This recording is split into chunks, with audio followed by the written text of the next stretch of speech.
नारद जी महाराज कहते हैं कि अब मैं भक्ति और ज्ञान वैराग्य को स्थापित करने के लिए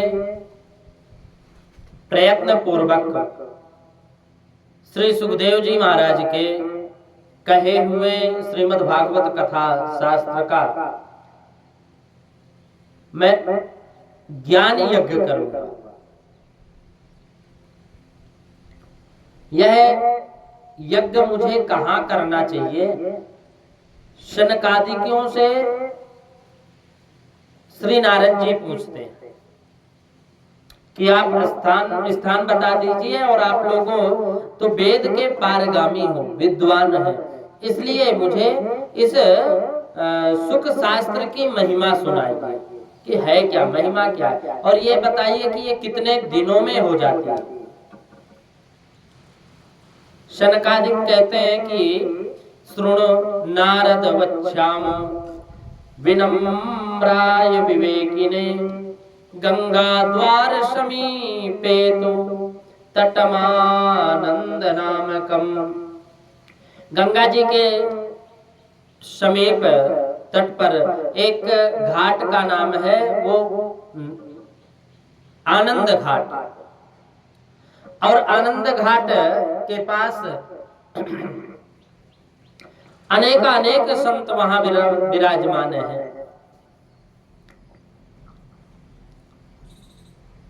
देवता और सिद्ध लोग भी वहां सेवन करते हैं, वहां विराजमान हैं, और भांति भांति के वृक्ष लताओं के कारण वह सघन है।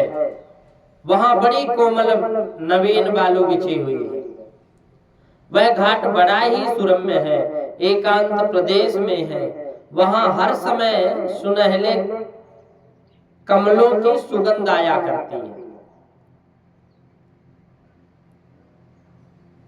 उसके आसपास रहने वाले सिंह, हाथी आदि परस्पर विरोधी जीवों के चित्त में वैर भाव नहीं रहता।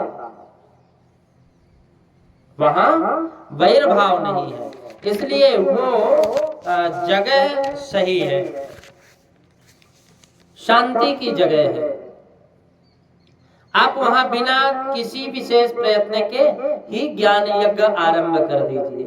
उस स्थान पर कथा अपूर्व रस का उदय होगा। उस स्थान पर कथा में अपूर्ण रस का उदय होगा। भक्ति भी अपनी आंखों के सामने ही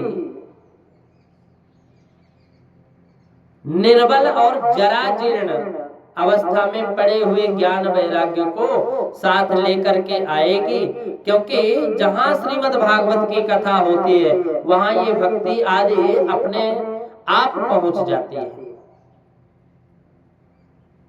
वहां कानों में कथा के शब्द पढ़ने से ये तीनों तरुण हो जाते हैं। सूत जी महाराज कहते हैं नारद जी से कि एव मुक्त्वा कुमारास्ते नारदेन समं तथा गंगा तटम समाजग्मु कथा पानाय सत्वरा। इस प्रकार नारद जी के साथ शनकादिक भी श्रीमद् भागवत कथा अमृत का पान करने के लिए वहां तुरंत गंगा तट पर चले आए। अब जिस समय वे तट पर पहुंचे, भूलोक, देवलोक और ब्रह्मलोक सभी जगह इस कथा का हल्ला हो गया, शोर हो गया, प्रचार हो गया। जो जो भागवत कथा के रसिक विष्णु भक्त थे वे सभी श्रीमद् भागवत कथा अमृत पान करने के लिए सबसे आगे दौड़ कर आ गए। यहाँ तक कि भृगु, वशिष्ठ, च्यवन, गौतम, मेधातिथि, देवल, देवरात, परशुराम, विश्वामित्र, शाकल, मार्कंडे, दत्तात्रेय, पिप्पलाद, योगेश्वर, व्यास और पाराशर, छाया, शुक, जाजली और जन्मु आदि सभी प्रधान बड़े बड़े मुनि अपने अपने पुत्रों के साथ, कोई अपने शिष्यों के साथ वहां आए। और कहते हैं कि भृगुर्वसिष्ठ गौतमश्च भृगुर्वसिष्ठ, वहां सभी लोग आए। भृगुर्वसिष्ठ वनश्च गौतमो मेधातिथिर्देवलदेवरातौ रामस्तथा गाधिसुतश्च साकलो मृकण्डुपुत्रा त्रिजपिप्पलादा योगेश्वरो व्यास पराशरौ च छायाशुको जाजलिजन्मुख्या सर्वेप्यमयी मुनिगणा सह पुत्र शिष्या। कोई अपने पुत्र के साथ में आ रहा है, जो वैराग्य संत है वो अपने शिष्यों के साथ आ रहे हैं, और जो विरक्त जो गृहस्थ संत हैं वो अपने पुत्रों के साथ आ रहे हैं। सह पुत्र शिष्या, अपने अपने सब पुत्र और शिष्यों के साथ में आए। इनके सिवा वेद भी आए। वेदांतानि च वेदाश्च मंत्रास्तत्र मंत्र वेद भी आए, वेदांत भी आए, उपनिषद भी आए, मंत्र तंत्र सहस्त्र पुराण छबों शास्त्र सभी लोग आए। जो 17 पुराण तो थे, श्रीमद् भागवत महापुराण 18वीं पुराण है, तो 17 पुराण भी आए, 4 वेद 6 शास्त्र सभी आए।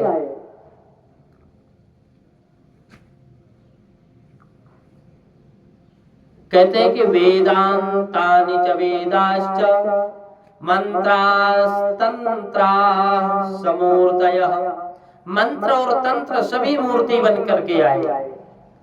10 सप्त पुराणानि, 17 पुराण और 6 शास्त्राणि तथा ययुः, 6 शास्त्र भी आए।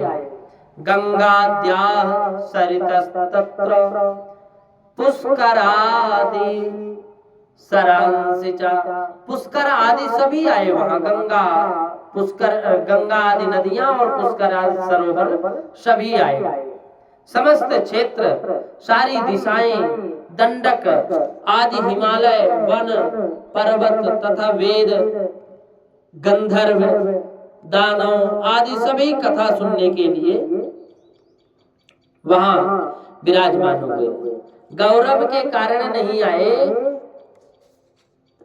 जो लोग अपने गौरव के कारण नहीं आए, वे महर्षि भृगु उन्हें समझा बुझा करके लेकर के आए।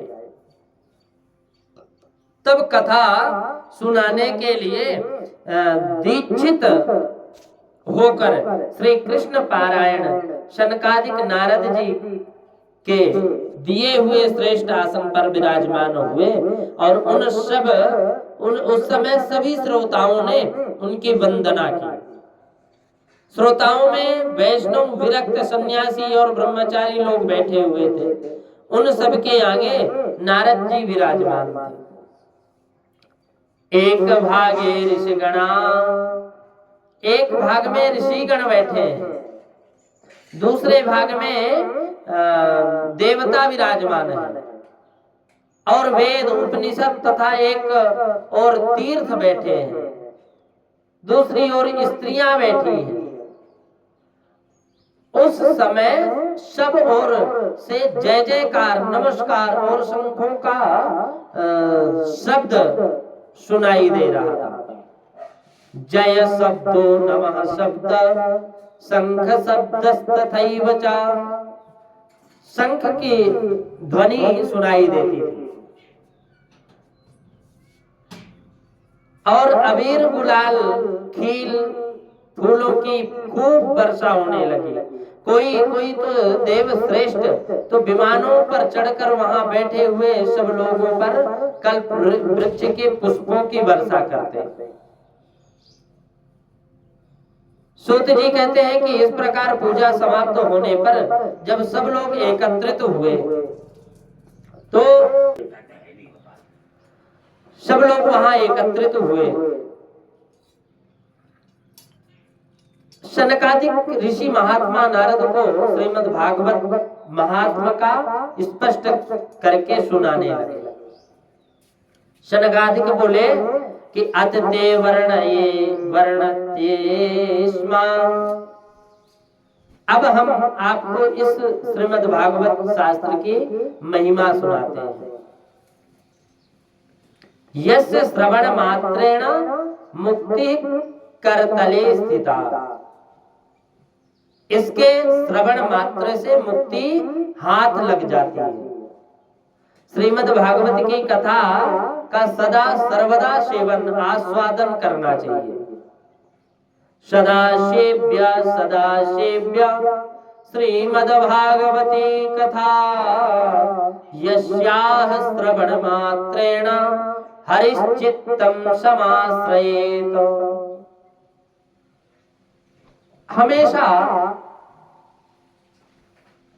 श्रीमद् भागवत कथा सर्वदा सेवन करना चाहिए, आस्वादन करना चाहिए, और इसके श्रवण मात्र से श्री हरि हृदय में आकर के विराज जाते हैं।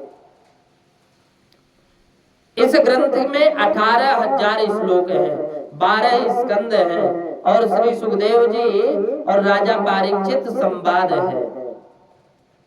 यह आप श्रीमद् भागवत शास्त्र ध्यान देकर सुनेंगे तो बड़ा आनंद आएगा।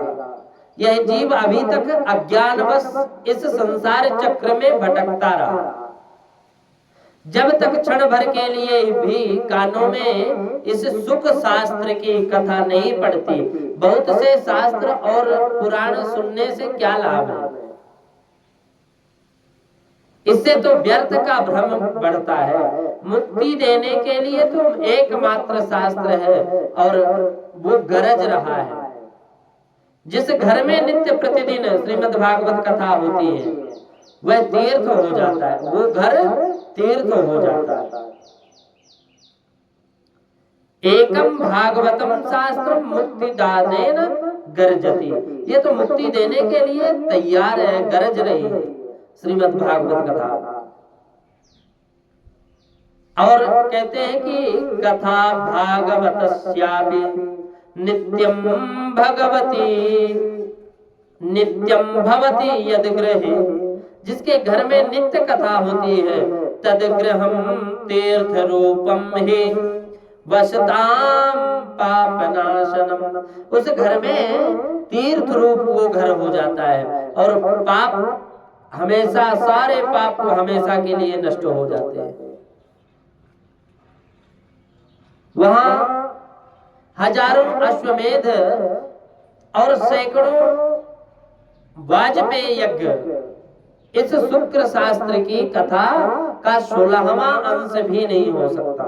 तपोधनो, जब तक लोग अच्छी तरह श्रीमद् भागवत श्रवण नहीं करते तभी तक उनके शरीर में पाप निवास करते हैं।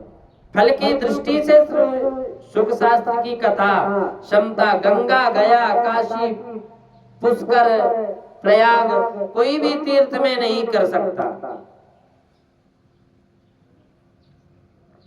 इसकी बराबरी कोई नहीं कर सकता। न गंगा, न गया, काशी, पुष्करम, न प्रयागकम। न गंगा, न काशी, न गया, न पुष्कर, न प्रयाग कोई नहीं कर सकता।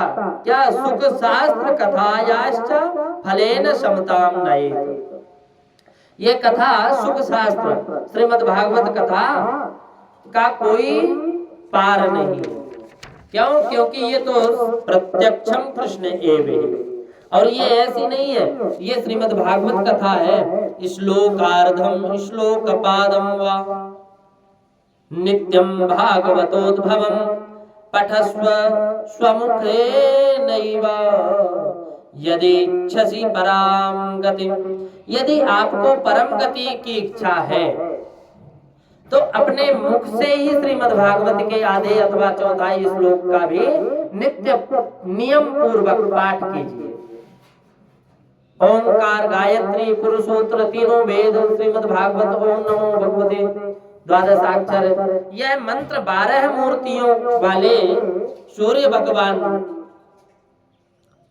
प्रयाग, संवत्सर रूप, काल, ब्राह्मण, अग्निहोत्र, गौ, द्वादशी तिथि, तुलसी, वसंत ऋतु और भगवान पुरुषोत्तम, इन सब में बुद्धिमान लोग वस्तुतः कोई अंतर नहीं मानते।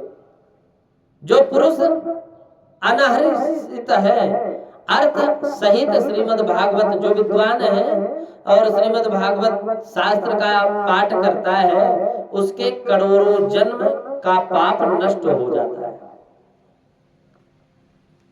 यश्च भागवतम शास्त्रम वाचयेद अर्थोनिशम्,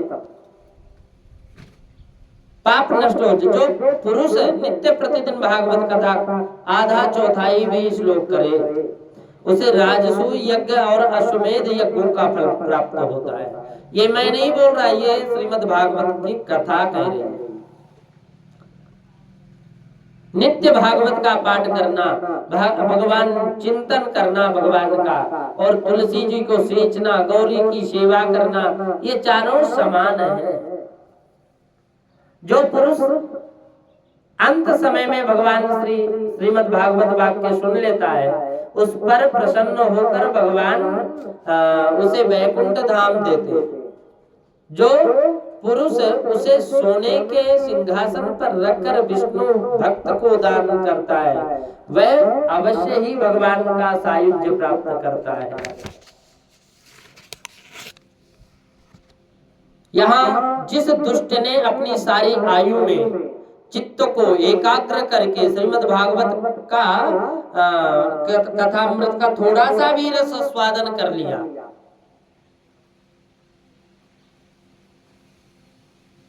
तो समझ लो कि उसकी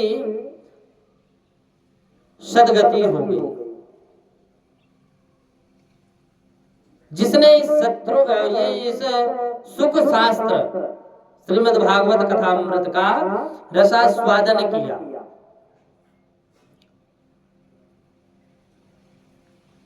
जिसने इस सुख शास्त्र के थोड़े से भी वचन नहीं सुने, वह पापात्मा तो जीता हुआ भी मुर्दे के समान माना जाता है। पृथ्वी के भार स्वरूप इस पशु तुल्य मनुष्य को धिक्कार है। यो स्वर्ग लोक में देवताओं में प्रधान इंद्रादि देवता कहा करते हैं। मम मेवाम वदन्ति विधि देव समाज मुख्या।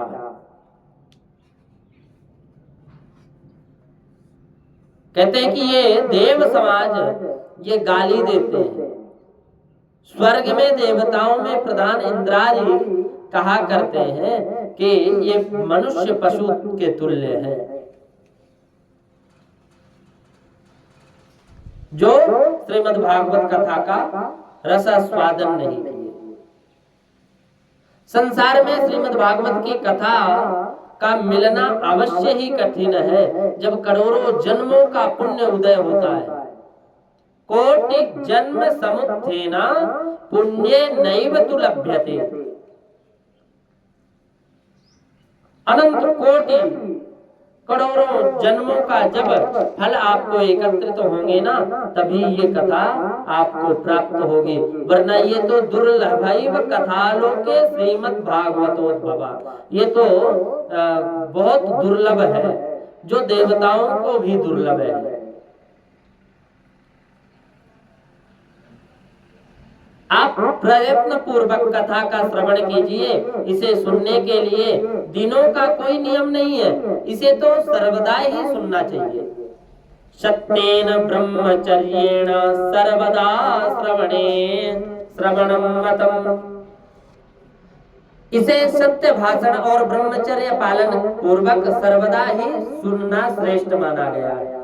किंतु कलयुग में ऐसा होना कठिन है, इसलिए इसकी सुखदेव जी ने जो विशेष विधि बताई है वह जान लेनी चाहिए।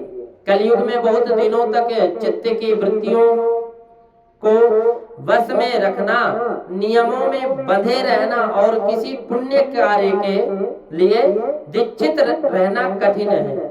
इसलिए सप्ताह श्रवण विधि है।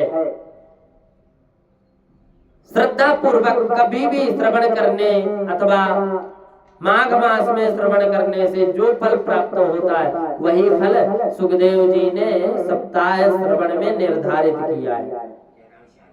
मन में असमय रोगों की बहुलता और आयु की अकल्पता के कारण कलयुग में अनेकों दोषों की संभावना से सप्ताह श्रवण का विधान कहा गया है। जो फल तप योग और समाधि से प्राप्त नहीं हो सकता वह सर्वांग रूप में श्री सप्ताह श्रवण से सहज में ही मिल जाता है। सप्ताह श्रवण यज्ञ से बढ़कर है और व्रत से बढ़कर है, तप से कहीं बढ़कर है ज्यादा। तीर्थ से वन से तो सदा ही बड़ा है, योग से बढ़कर है, यहाँ तक कि ध्यान और ज्ञान से भी बढ़कर है। अजी इसकी विशेषता कहाँ तक वर्णन करें, यह तो सभी बढ़ चढ़ करके हैं। किम भ्रूमो गर्जनम तस्य रे गर्जति गर्जति, ये सब बढ़ चढ़ के हैं। शौनक जी ने पूछा कि सूत जी, यह तो आपने बड़े आश्चर्य की बात कही है।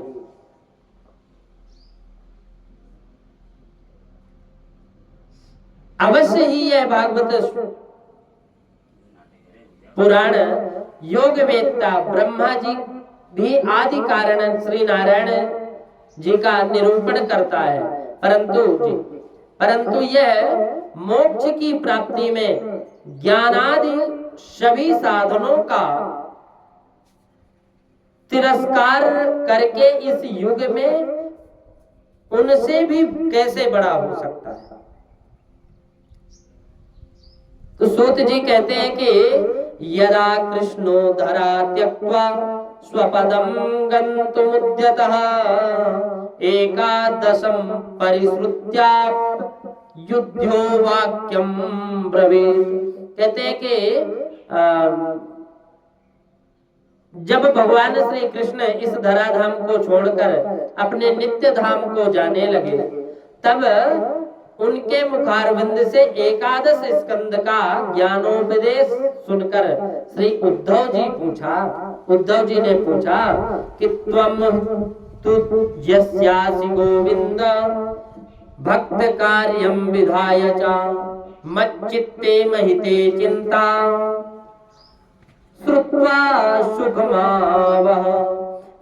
भगवान, अब आप तो अपने भक्तों के कार्य करके परम धाम को पधारना चाहते हैं, किंतु मेरे मन में एक बड़ी चिंता है, उसे सुनकर आप मुझे शांत कीजिए। मेरे मन में बड़ी ग्लानि हो रही है। भगवान, अब ये घोर कलयुग आया है। बस गुरु जी 2 मिनट। घोर कलयुग आ गया, समझिए। इसलिए संसार में फिर अनेक दुष्ट प्रकट हो जाएंगे। आगतोयम कलयुर्घोरो भविष्यन्ति पुनः खला तत्संगे नैव संतोपि गमिष्यन् दुग्रताम यदा।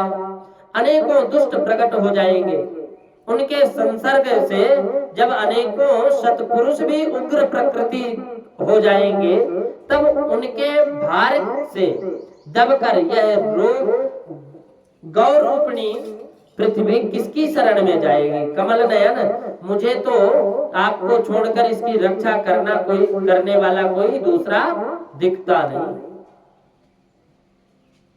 कोई दिखाई नहीं देता। इसलिए भगवत वत्सल आप साधुओं पर कृपा करके यहाँ से आप मत जाइए। आप तो संतों के लिए तो कृपा करें, आप संतों के लिए कृपा करें, साधुओं पर कृपा करें, आप यहाँ से मत जाइए। फिर भला आपका वियोग होने पर वे भक्तजन पृथ्वी पर कैसे रह सकेंगे? इसलिए कुछ विचार कीजिए।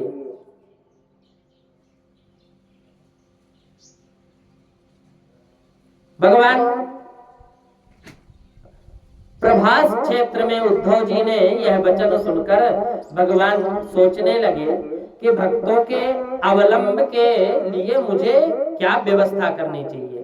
तो शौनक जी तब भगवान अपनी सारी शक्ति श्रीमद् भागवत में रख दी और वो अंतर ध्यान होकर भागवत समुद्र में प्रवेश कर गए। इसलिए यह भगवान की साक्षात शब्दमयी मूर्ति है श्रीमद् भागवत। इसलिए यह साक्षात शब्द की मूर्ति है भागवत जी। एक एक शब्द भगवान का स्वरूप है। इसलिए इसी से इसका सप्ताह श्रवण सबसे बढ़कर माना गया है। और कलयुग में तो अन्य सब साधनों को छोड़कर यही प्रधान धर्म बतलाया गया है।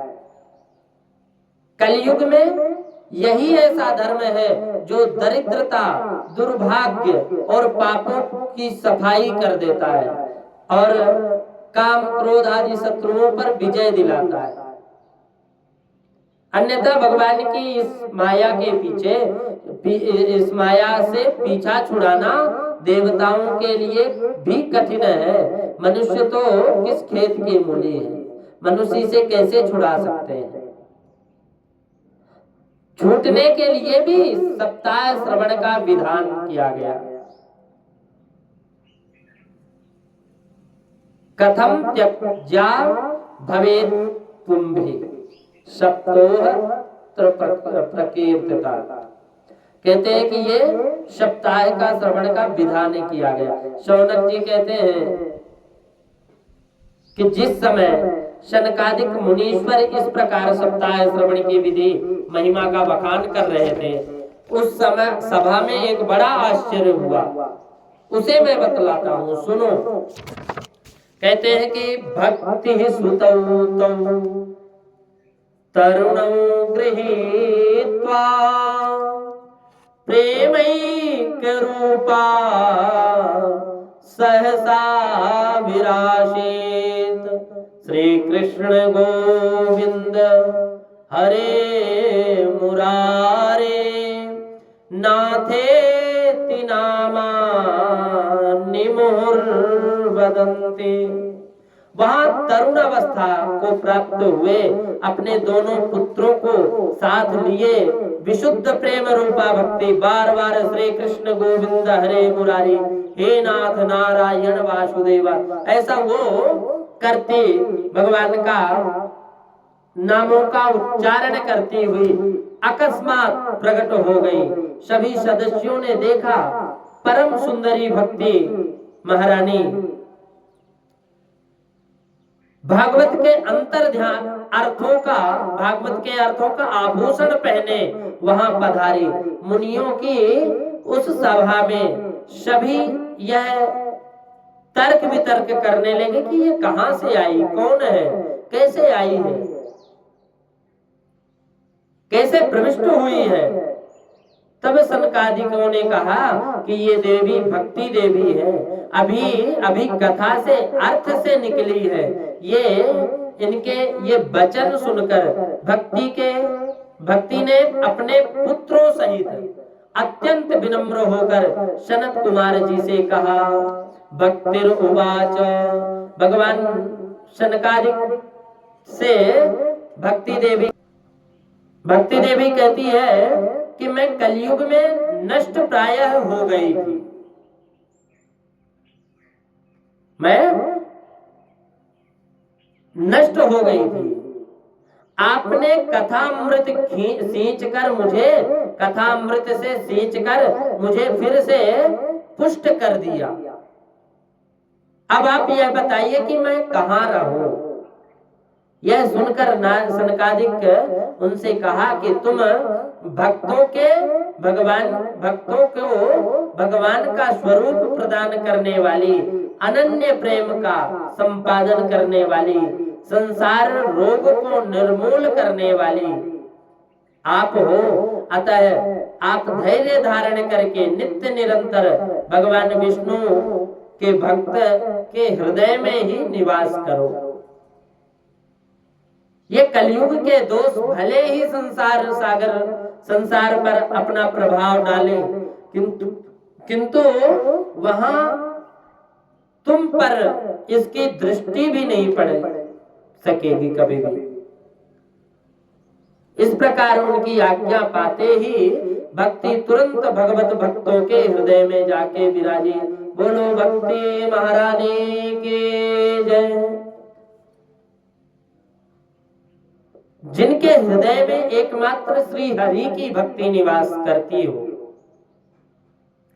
वे त्रिलोकी में अत्यंत निर्धन होने पर भी परम धन्य है, क्योंकि इस भक्ति की डोरी से बंध कर तो भगवान, साक्षात भगवान भी अपना परम धाम छोड़ कर उनके हृदय में आकर के बस जाते हैं। हृदय में आकर के बस जाते हैं भगवान। भूलोक में यह भागवत साक्षात परब्रह्म विग्रह है, और हमें इसकी महिमा कहां तक वर्णन करें। इसका आश्रय लेकर इसे सुनाने से तो सुनने में और सुनाने वाले दोनों को ही भगवान की, कृष्ण भगवान की क्षमता प्राप्त हो जाती है। अतः इसे छोड़कर अन्य धर्मों से क्या प्रयोजन है। बड़ी सुंदर कथा है। हम लोग